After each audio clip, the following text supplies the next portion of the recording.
So we continue with our Lenten season, and today I would like to share something about compassion.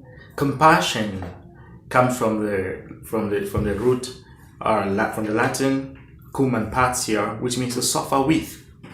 And so one of the Lenten practices is almsgiving, which means when we have fasted or abstained from whatever, we use the proceeds to do charity, to give to the poor, to give to the needy, to help our brothers and sisters.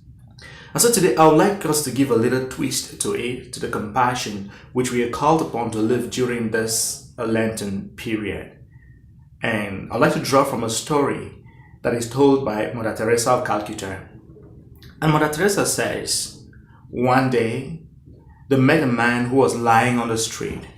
And this man was hungry, dirty, and kind of dying.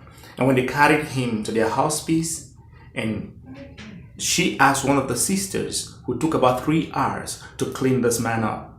And when he had been cleaned up, this man said, I've lived all my life like an animal, and now I am dying like an angel. And Mother Teresa says, this man, when he had been cleaned up, he smiled. And when he smiled, then he eventually died. Mother Teresa says she had never seen a smile so beautiful as on the smile on this man's face. The man felt the love and the compassion of Mother Teresa and the Sisters of Charity. Almsgiving is not just about giving away our money and food. It's also about giving away our compassion, sacrificing for the good of others. There are so many people in our communities, so many people around the world who are in pain, who are suffering, who need compassion, who need to experience the love of a brother or the love of a sister.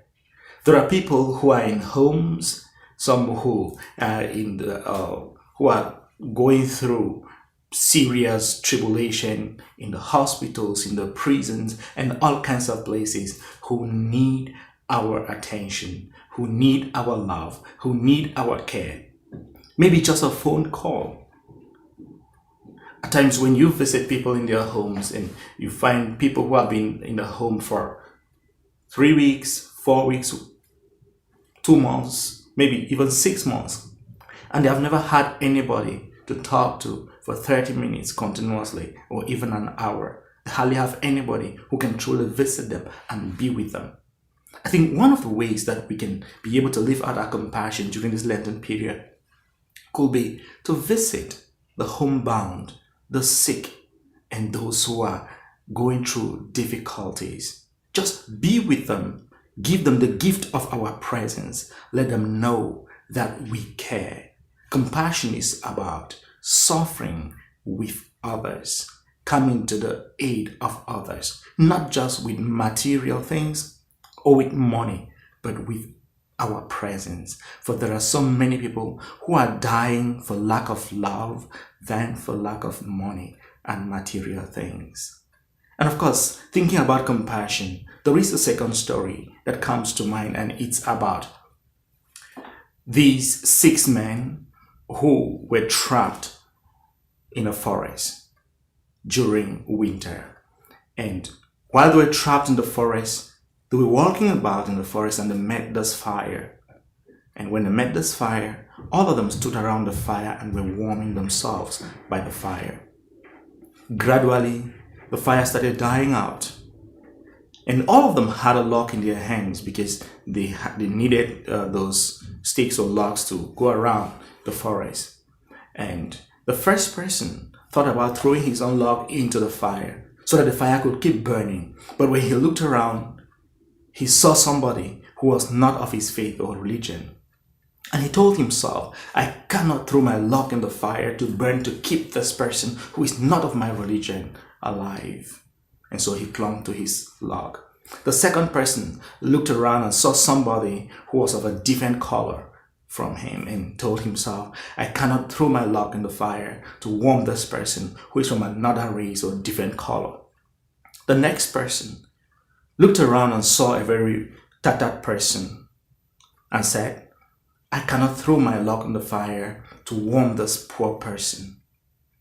And while all of them were debating in their minds, gradually the fire died out, and all of them died from the cold. They died from the cold within, not from the cold outside. We must, during this Lenten period, build that spirit of compassion, which we all need to warm the society, to warm the human community, to give love where love is due. And everyone is in need of a love. And random acts of charity, I've always told myself, can save lives, save souls, and bring real salvation to people. There are so many people who have come to know Jesus, who have come to know God, who have come to know love through random acts of charity. You can think about the story of the Good Samaritan, that man who just saw this man lying on the road, who had been beaten by the robbers, and stooped down to assist him. So many of our brothers and sisters are like these men, beaten by robbers, the robbers of poverty, robbers of loneliness, and all kinds of robbers, and they need our compassion, they need our love, they need someone who can stand by and call them a brother, a sister. And these people are all around us. Some are far away, that is true, but a good lot of them are around us. And we just need to continue to cultivate that love and let Jesus continue to empower us with His grace so that we can truly be one another's keeper. And compassion is the way of God, is the way of Jesus Christ. Because compassion that looks down from heaven onto the earth is salvation. Compassion that looks at a brother or a sister is true love. We are called upon during this Lenten period to give alms, to give money and material things, but more so, love. For when we love, we can do whatever. And so that's what St. Augustine is teaching us. Love and do whatever you will. Because as it is often said, a bone thrown to the dog is not charity. Charity is a bone shared with the dog when you are as hungry as the dog. When we are able to suffer with the other person, then truly we are being compassionate. Because we can give alms without truly loving, but we cannot truly love and not give to the people who are in need. Thank you very much, and I wish you a wonderful Lenten period.